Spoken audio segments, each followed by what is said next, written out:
This is MTG Burgeoning, and in this video we are going to showcase the quintessential cards needed to build the core of an aura-centric commander deck with Eriette of the Charmed Apple as the general.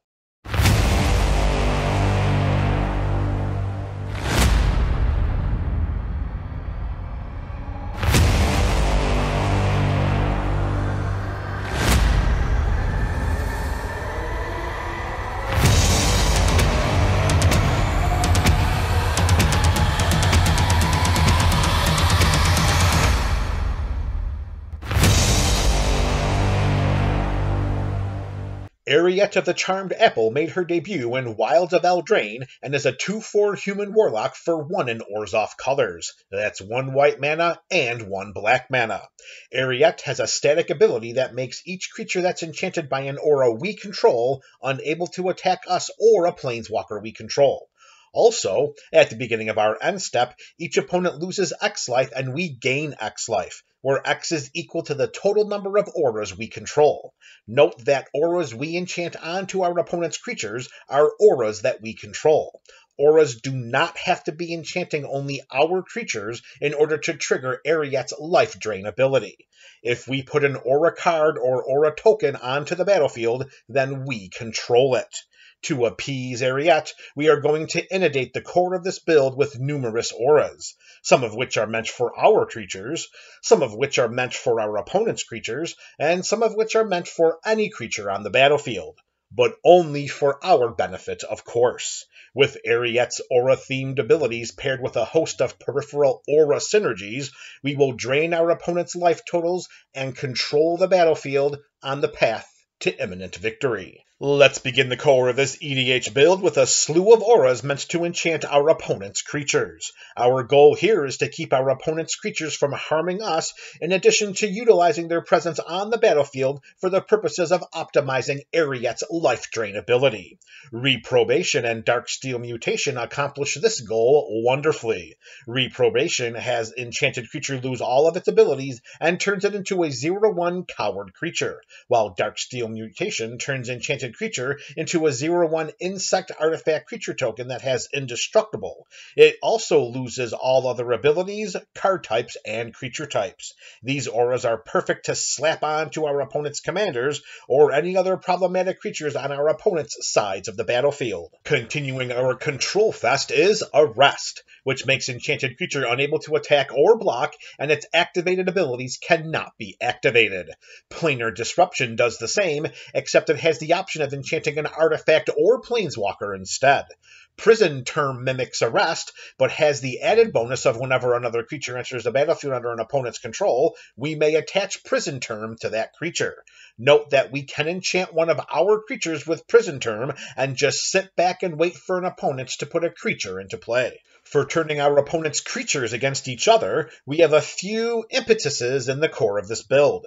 Parasitic Impetus gives enchanted creature +2/+2, is goaded, which means each turn it must attack a player other than us if able. Whenever this enchanted creature attacks, its controller loses 2 life and we gain 2 life. Martial Impetus gives enchanted creature +1/+1, is goaded, and whenever it attacks, each other creature that's attacking one of our opponents gets +1/+1 until end of turn. Ghoulish Impetus gives enchanted creature +1/+1, Death Touch, and is goaded. When the enchanted creature dies, we return Ghoulish Impetus to the battlefield at the beginning of the next end step. Returning this aura to the battlefield over and over and over again could create many headaches for our opponents. Granted, this actually could enchant one of our creatures, but in this scenario, it simply gives our creature +1/+1 and Death Touch. Vow of Malice, Vow of Duty, and Vow of Torment do not force our opponent's creatures to attack each other. They just cannot attack us or a planeswalker we control. Vow of Malice gives enchanted creature +2/+2 and Intimidate. Note that a creature with Intimidate cannot be blocked except by artifact creatures and or creatures that share a color with it. Vow of Duty gives enchanted creature +2/+2 and Vigilance, while Vow of Torment gives it +2/+2 and Menace. Dead Man's Chest and Nurgle's Rot provide us with some peripheral resources when the creatures enchanted by them die. For Dead Man's Chest, we exile cards equal to the creature's power from the top of its owner's library. We may cast spells from among them as long as they remain exiled, and we may use mana of any type to cast them. For Nurgle's Rot, we return it to our hand and create a 1/3 black demon creature token named Plague Bearer of Nurgle. Remember, Eriette's Life Drain ability counts all auras we control, and not all auras have to enchant creatures. Both Curse of Exhaustion and Overwhelming Splendor are aura curses that enchant players. Curse of Exhaustion limits the number of spells enchanted player can cast to 1 per turn, while the player enchanted by Overwhelming Splendor cannot activate any abilities that are not mana abilities or loyalty abilities, and creatures that player controls loses all abilities and have base power and toughness of 1/1. Now for some auras meant to enchant our own creatures, we have All That Glitters and Ethereal Armor. These auras give enchanted creature +1/+1 for each enchantment we control. All That Glitter also provides this +1/+1 boost for each artifact we control, while Ethereal Armor also gives enchanted creature first strike. Although enchanting our opponent's goated creatures with these auras is feasible, and it could be a lot of fun, attaching them to our own creatures makes both our offense and defense much more formidable. The power and toughness boosts provided by Eidolon of Countless Battles can be even more impactful. We can enchant a creature with this card by paying its bestow cost of 2 and 2 white mana, or we can cast it as a creature for 1 and 2 white mana instead. If we bestow it, then it becomes a creature again if it's not attached to a creature. We do not fear the dreaded 2-for-1 with this card, because an aura spell with Bestow does not fizzle if its target is removed or if it becomes illegal as it begins to resolve. Rather, the effect making it an aura spell ends, it loses enchant creature, it returns to being an enchantment creature spell, and it resolves and enters the battlefield as an enchantment creature.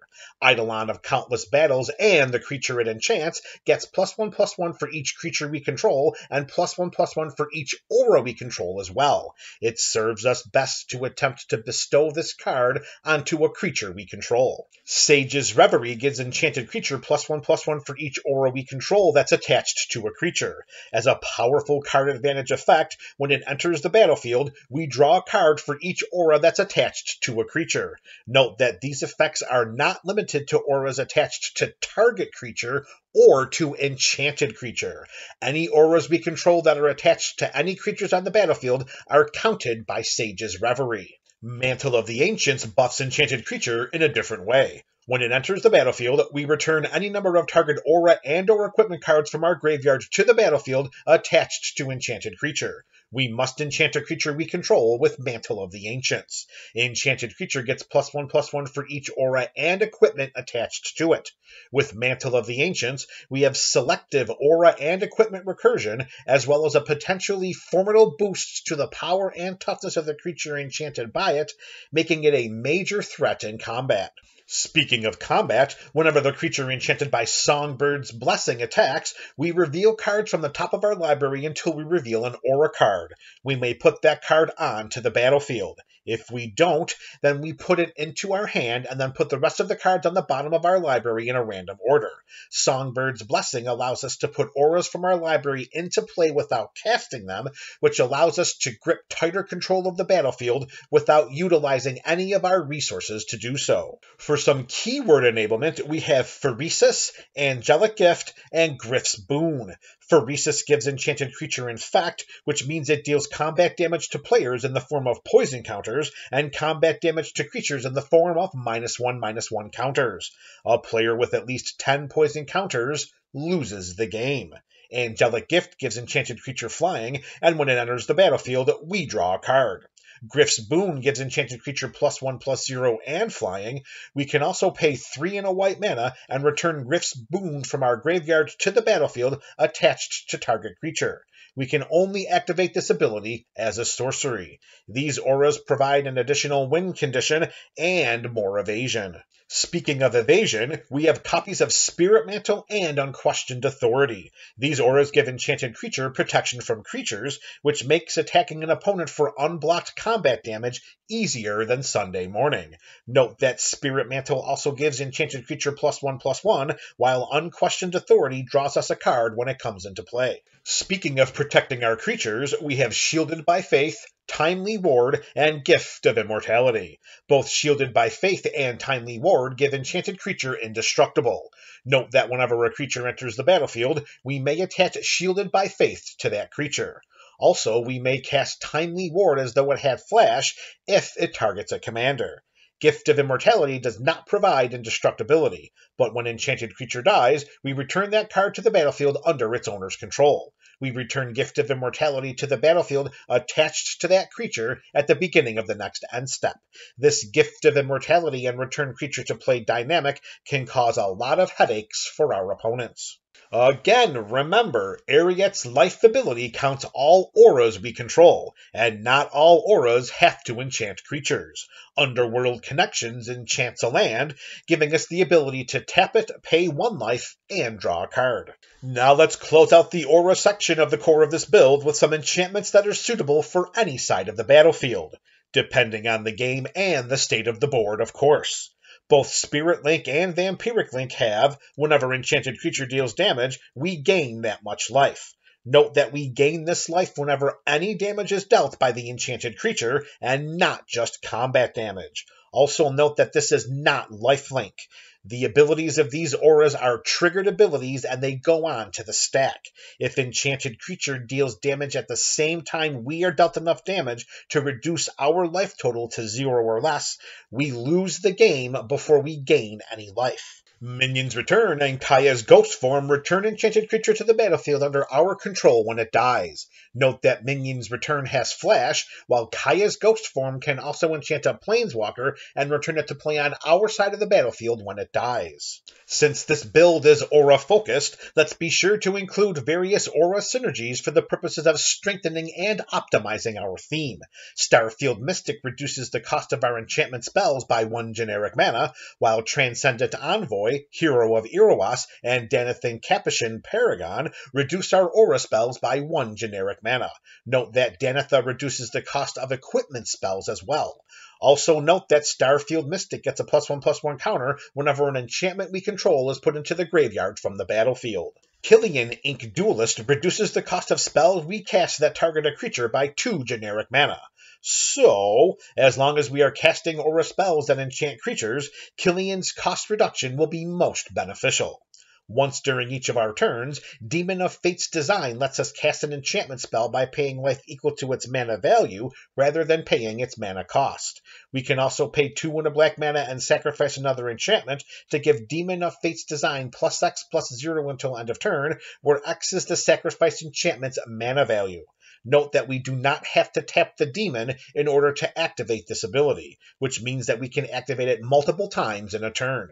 For card advantage, whenever we cast an enchantment spell, Mesa Enchantress draws us a card, and whenever we cast an aura spell, Core Spirit Dancer and SRAM Senior Edificer also draw us a card. Note that SRAM's ability also triggers whenever we cast an equipment or vehicle spell. Also note that Core Spirit Dancer gets +2/+2 for each aura attached to it. For burst card draw effects, whenever an enchanted creature dies, Hateful Eidolon has us draw a card for each aura we controlled that was attached to that creature. We have some tutoring effects as well. Idyllic Tutor has us search our library for an enchantment card, reveal it, and put it into our hand, while Open the Armory does the same, but we search for an aura or equipment card instead.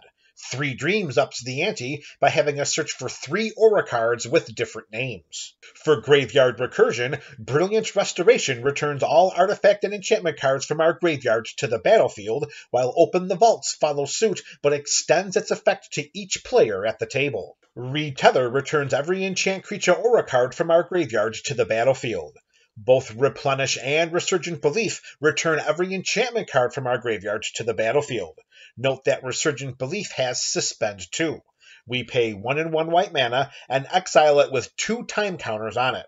At the beginning of our upkeep, we remove a time counter from it, and when the last one is removed, we cast it without paying its mana cost. Sticking with graveyard shenanigans, once during each of our turns, Lurrus of the Dream Den lets us cast a permanent spell with mana value 2 or less from our graveyard, which most likely will be an aura spell. For more graveyard tomfoolery, we can pay 1 white mana and tap Nomad Mythmaker to put target aura card from a graveyard onto the battlefield under our control and attached to a creature we control. Note that this ability can bring an aura from any graveyard onto our side of the battlefield. Savine's Reclamation has us return target permanent card with mana value 3 or less from our graveyard to the battlefield. If we cast this spell from our graveyard through its flashback cost, then we may copy it and we may choose a new target for the copy, which essentially is a 2-for-1. We have various cards that provide us benefits whenever an enchantment enters the battlefield under our control. Although we can only activate its ability once per turn, Ondu Spirit Dancer gives us the option of creating a token that's a copy of that enchantment. Archon of Sun's Grace creates a 2/2 white Pegasus creature token with flying, and it gives all Pegasus creatures we control lifelink. Grim Guardian has each opponent lose 1 life whenever it or another enchantment enters the battlefield under our control.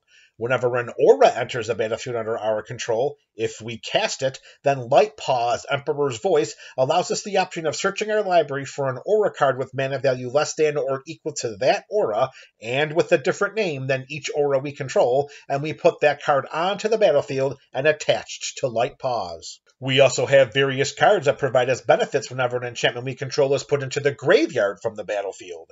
Wicked Visitor has each opponent lose 1 life, while Ashiok's Reaper has us draw a card. We have enchantment-specific combat synergies as well. Zank, Paladin Unbroken, gives auras we control Exalted, which means that whenever a creature we control attacks alone, it gets +1/+1 until end of turn for each instance of Exalted among permanents we control.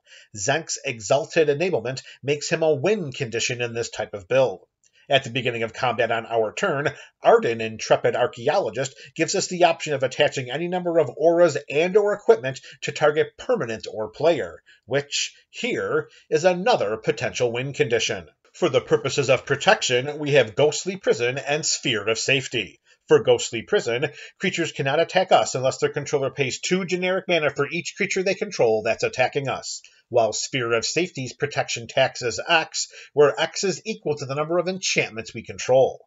With the high number of enchantments inundating the core of this build, our opponents will find it exceedingly difficult to attack us.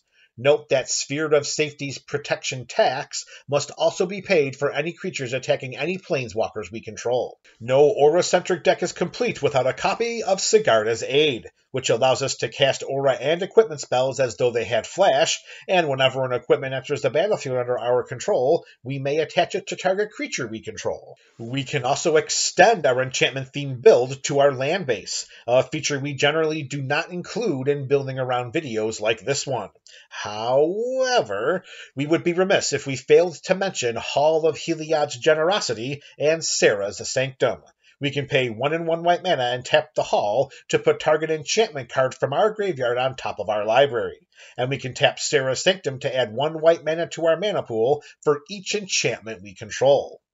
Hopefully, the pool of potential Magic players will not dry up after our opponents play against this build. This video provided a blueprint for building the core of an aura-focused commander deck with Eriette of the Charmed Apple as the general. The cards showcased during this video are suggested options for crafting the thematic core of an aura EDH deck, in addition to providing ways of optimizing this theme.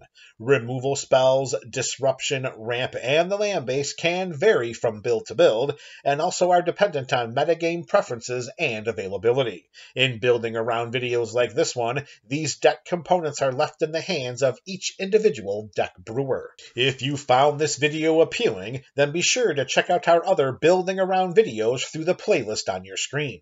Also be sure to check out our other deck building series, and don't forget to let me know your thoughts about the core of this Eriette build in the comments section below. This is MTG Burgeoning, your channel for all things Magic.